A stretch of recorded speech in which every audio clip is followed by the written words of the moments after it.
നമസ്കാരം. എല്ലാ കൂട്ടുകാരെയും ഇന്നത്തെ വീഡിയോയിലേക്ക് വളരെ സന്തോഷത്തോടെ സ്വാഗതം ചെയ്തുകൊള്ളുകയാണ്. ഒരുപാട് കൂട്ടുകാരുടെ സംശയങ്ങൾക്കും അതുപോലെ അവർ ചോദിച്ച ചോദ്യങ്ങൾക്കും പരിഹാരമാകുന്ന ഒരു വീഡിയോ ആണ് ഇന്നത്തേത്. അതിൽ ഏറ്റവും പ്രധാനപ്പെട്ടത് കടലാസ് റോസ അല്ലെ ബോഗൻവില്ല, അതിൽ പൂവിടുന്നില്ല അല്ലെങ്കിൽ നിറയെ പൂവുണ്ടാകുന്നില്ല എന്നുള്ളതാണ്. ഏതാണ്ട് 30 വർഷത്തിലേറെയായി നൂറുകണക്കിന് ചട്ടികളിൽ നിറയെ പൂത്തു നിൽക്കുന്ന കടലാസ് ചെടികൾ നേരിട്ട് കാണുവാനും അത് നടുമ്പം മുതൽ പൂവിടുന്നത് വരെയും തുടർന്നും ചെയ്യേണ്ട എല്ലാ കാര്യങ്ങളും ചോദിച്ചറിയുന്നതിനായി നമ്മൾ ഇന്ന് വന്നിരിക്കുന്നത് കൂത്താട്ടോട്ടത്തിന് സമീപമുള്ള പുതുവേലിയിലെ വത്സച്ചേച്ചിയുടെ വീട്ടിലാണ്. നമ്മൾ ഈ കാണുന്ന പോലെ നൂറുകണക്കിന് ചട്ടികളിൽ നിറയെ പൂവിട്ട് നിൽക്കുന്ന നാടൻ കടലാസ് ചെടികളും അതുപോലെ ഇപ്പോഴത്തെ പുതിയ ഇനമായ ഹൈബ്രിഡ് ബോഗൻവില്ല ചെടികളുമാണ്. ബോഗൻവില്ല ചെടികൾ കൂടാതെ നൂറുകണക്കിന് ചട്ടികളിലായി നിറയെ പൂത്തു നിൽക്കുന്ന അധീനിയം, അതുകൂടാതെ ഓർക്കിഡ് ചെടികൾ, ഒരുപാട് കളറിലുള്ള ഒരുപാട് ഓർക്കിഡ് ചെടികളുണ്ട്. കലാത്തിയ, സ്നേക്ക് പ്ലാന്റുകൾ, താമര, ആമ്പല്, കൂടാതെ അഗ്ലോണിമ, വിവിധ കളറിലുള്ള ആന്തൂറിയങ്ങൾ. പിന്നെ എടുത്തു പറയേണ്ട മറ്റൊരു ചെടിയാണ് ഹൈബ്രിഡ് പട്ടത്തി. ഒരുപാട് പൂക്കൾ നൽകുന്ന, ഒരുപാട് കാലം നിലനിൽക്കുന്ന പൂക്കളാണ് ഇതിൻ്റേത്. നമ്മുടെ പൂന്തോട്ടത്തിന് നല്ല ഭംഗി തരുന്ന ഒരു ചെടിയാണ് ഹൈബ്രിഡ് പട്ടത്തി. സാധാരണ എല്ലാവരും ഒരു 60-65 വയസ്സിന് ശേഷം വീട്ടിലേക്ക് ഒതുങ്ങിക്കൂടാൻ ശ്രമിക്കുന്ന ഈ കാലഘട്ടത്ത് വത്സച്ചേച്ചി വളരെ ചുരിയുർക്കോടെ 70-ാം വയസ്സിന് ശേഷവും ഈ ചെടികളെല്ലാം വളരെ നന്നായി നോക്കി പരിപാലിച്ചു വരുന്നു.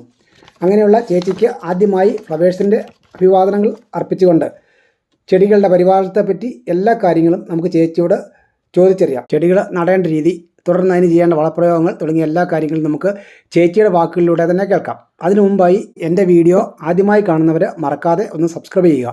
അതുപോലെ ആദ്യം തന്നെ ഒരു ലൈക്ക് തരിക. ഈ വീഡിയോ നിങ്ങൾക്ക് ഇഷ്ടപ്പെട്ടാൽ സുഹൃത്തുക്കൾക്ക് ഷെയർ ചെയ്യാൻ മറക്കാതിരിക്കുക. അപ്പോൾ നമുക്ക് ചേച്ചിയുടെ വാക്കുകളിലൂടെ തന്നെ ഇതെല്ലാം കേട്ട് മനസ്സിലാക്കാം. അപ്പം ചേച്ചി, ഇതിൻ്റെ വിശദമായിട്ടുള്ള കാര്യങ്ങളെ നമ്മുടെ വീഡിയോ കാണുന്ന ആൾക്കാർക്ക് വേണ്ടി ഒന്ന് പറഞ്ഞു കൊടുക്കണം. അത് നട്ട് കഴിഞ്ഞാൽ നമ്മൾ എന്തൊക്കെയാണ് ചെയ്യേണ്ടത്, അതിന് വളമിടുന്നത് എന്തൊക്കെയാണ്, പ്രൂൺ ചെയ്യുന്നപ്പോഴാണ്, ഒന്ന് വിശദമായിട്ട് പറയാൻ പറ്റുമോ? പറയാം. എല്ലാവർക്കും നമസ്കാരം. ഞാൻ ചെയ്യുന്നത് എന്താണെന്ന് വെച്ചാൽ ബോഗൻവില്ല നട്ട് അടിവളം ഇട്ട് നട്ട് കഴിഞ്ഞാൽ പിന്നെ പയ്യെ കിളുത്ത് വരുമ്പോഴത്തേക്കും ഫാക്ടംബോസോ അങ്ങനെ വളർച്ചയ്ക്കുള്ള എന്തെങ്കിലുമൊക്കെ ഇട്ട് കൊടുക്കും. അത് കഴിഞ്ഞാൽ നവംബറൊക്കെ ആകുമ്പോഴത്തേക്കും പ്രൂൺ ചെയ്യണം. ഡിസംബറിൽ നമ്മൾ നന്നായിട്ട് ഹാർഡ് പ്രൂണിങ് ചെയ്യണം. അത് കഴിഞ്ഞിട്ട് അതിന് നമ്മൾ ഡിസംബറിലാണ് ചെയ്യുന്നത്. നവംബർ ഡിസംബർ പൂ ഉണ്ടാകുന്ന തൊട്ട് മുമ്പ്. നവംബർ ഡിസംബർ ഓഗസ്റ്റ് മുതൽ ചെയ്യാം. നവംബർ ഡിസംബറിൽ ചെയ്താൽ പിന്നെ ഒത്തിരി ചെയ്യണ്ട, അല്ലെങ്കിൽ പിന്നെയും നമ്മൾ ചെയ്തുകൊണ്ടിരിക്കണം. എന്നിട്ട് പിന്നെ ഒത്തിരി ഫാക്ടംബോസും ഒക്കെ ഇട്ട് കൊടുത്ത് പൂ നല്ലപോലെ അതിൻ്റെ ക്ഷീണമൊക്കെ മാറി വരുമ്പോഴത്തേക്കും നമ്മൾ ആഴ്ചയിൽ ഒരിക്കൽ വെച്ച് വളം ഇട്ട് കൊടുക്കണം. 19 SP ഇത് അടിച്ചു കൊടുക്കാം, സ്പ്രേ ചെയ്ത് കൊടുക്കാം. വെള്ളത്തിൽ 1 ലിറ്റർ വെള്ളത്തിൽ 1 ഗ്രാം വെച്ചിട്ടിട്ട് സ്പ്രേ ചെയ്യണത് നല്ലതാണ്. പിന്നെ DAP ഇട്ട് കൊടുക്കാം.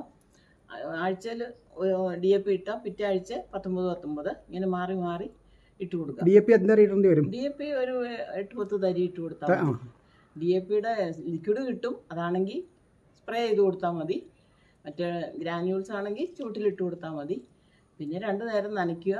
ഹാർഡ് പ്രൂൺ ചെയ്ത് കഴിഞ്ഞിട്ട് കുറച്ച് കഴിയുമ്പോൾ പിന്നെ നമ്മൾ ചെറുതായിട്ടൊരു സോഫ്റ്റ് പ്രൂണിങ് ചെയ്യണം. അല്ലെങ്കിൽ കൊമ്പെല്ലാം വല്ലാതെ വളർന്നു പോകും. മഴ ഇത്തവണ കൂടുതൽ നിന്നുകൊണ്ട് കൊമ്പൊക്കെ ഒത്തിരി വളർന്നു പോയിട്ടുണ്ട് ഇവിടെ. അങ്ങനെയൊക്കെയാണ് ഞാൻ ചെയ്യണത്. ഈ പൂവായി കഴിഞ്ഞാൽ പിന്നെ നമ്മൾ എന്നാ വളം ചെയ്യണ്ടേ? പൂവായി കഴിഞ്ഞാലും നമ്മൾ ഇത് ചെയ്തുകൊണ്ടിരിക്കണം, അല്ലെങ്കിൽ അടുത്ത പൂ വരണ്ടേ. പൂവുള്ളപ്പോൾ നമ്മൾ വളം ചെയ്യാം. എപ്പോഴും നമുക്ക് ചെയ്യാം. അത് ഈ 19 SP സ്പ്രേ ചെയ്യുന്നത് 1 ലിറ്റർ വെള്ളത്തിൽ 1 ഗ്രാം ഇട്ടിട്ട് സ്പ്രേ ചെയ്ത് കൊടുക്കും. ഇലയിലും ചുവട്ടിലും ഒക്കെ. പൂവേല അധികം അടിക്കാതിരിക്കുക നല്ലത്. പിന്നെ ഒരാഴ്ച കഴിയുമ്പോൾ മറ്റേ DAP ഇട്ട് കൊടുക്കുക. പിന്നെ ജൈവവളം ചാണകപ്പൊടി, എല്ലുപൊടി, കടലപ്പിണ്ണാക്കെല്ലാം കൂടെ പുളിപ്പിച്ച് വേണമെങ്കിൽ അത് ഒഴിക്കാം. മാറി ഒഴിച്ചു കൊടുക്കാം. അത് ആഴ്ചയിൽ ഒരിക്കൽ വെച്ച് ചെയ്യുമായിരിക്കും ഏറ്റവും നല്ലത്. ഈ രാസവളം ഇതെല്ലാം മാറി ഓരോ ആഴ്ച കൊടുക്കുക. അപ്പോൾ ഈ പൂ ഉണ്ടായി കഴിഞ്ഞാൽ ആദ്യ പൂ അങ്ങ് പൊഴിയുമല്ലോ.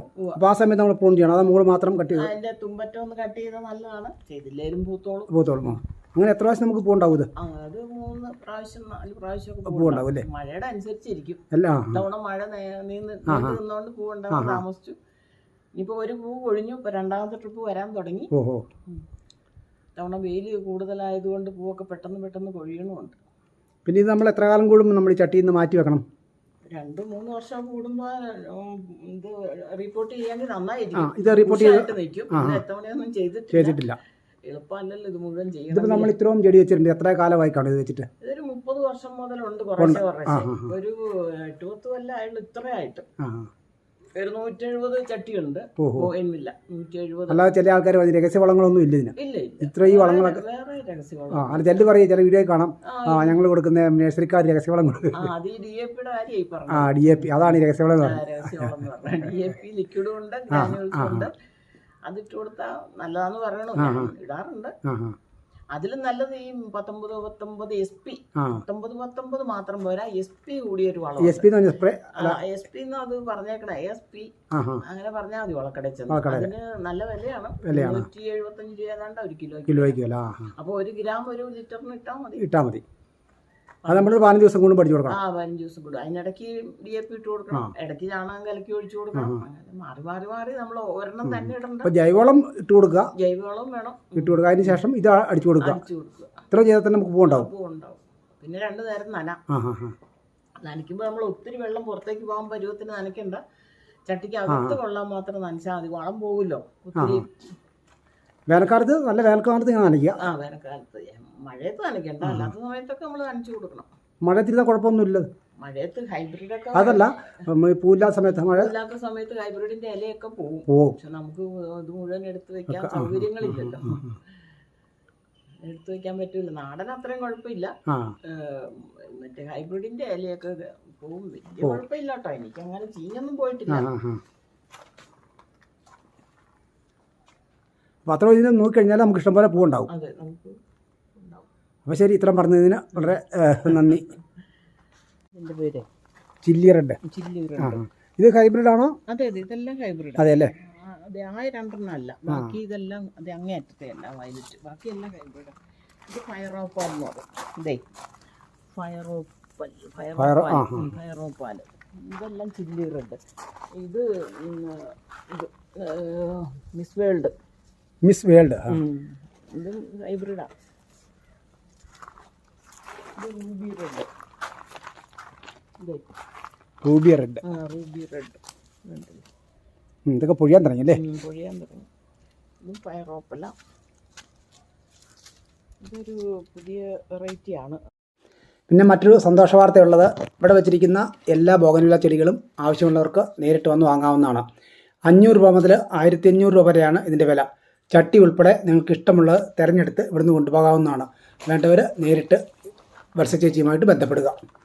ബോഗൻവില്ല കൂടാതെ മറ്റ് ചെടികൾക്കും വിൽപ്പനയ്ക്ക് ഇവിടെ തയ്യാറാക്കിയിട്ടുണ്ട്. ഈ വീഡിയോയിൽ കാണിക്കുന്ന ഏത് ചെടികൾ വേണേലും നിങ്ങൾക്ക് ഇഷ്ടപ്പെടുകയാണെങ്കിൽ വത്സ ചേച്ചിയുമായി ബന്ധപ്പെട്ടിട്ട് അതിൻ്റെ വില ചോദിച്ച് നിങ്ങൾക്ക് വാങ്ങാവുന്നതാണ്.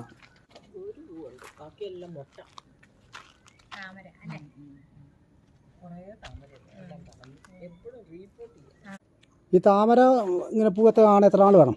താമര ഒരു 3-4 ദിവസം നിൽക്കുള്ളൂ. 3-4 ദിവസം പൂ നിൽക്കുള്ളൂ.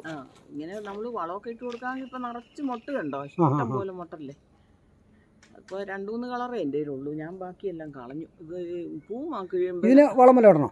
ഇത്തിരി ഒരു മാസത്തിലൊരിക്കൽ ഇത്തിരി NPK ഇട്ട് കൊടുത്താൽ മതി. കുറച്ച്, വളരെ കുറച്ച്. ഇത് ഈ വെള്ളത്തിലിട്ടാൽ മതി. വെള്ളത്തിലിട്ടാൽ മതി. ഒരു ശകലം പൊടിക്ക്.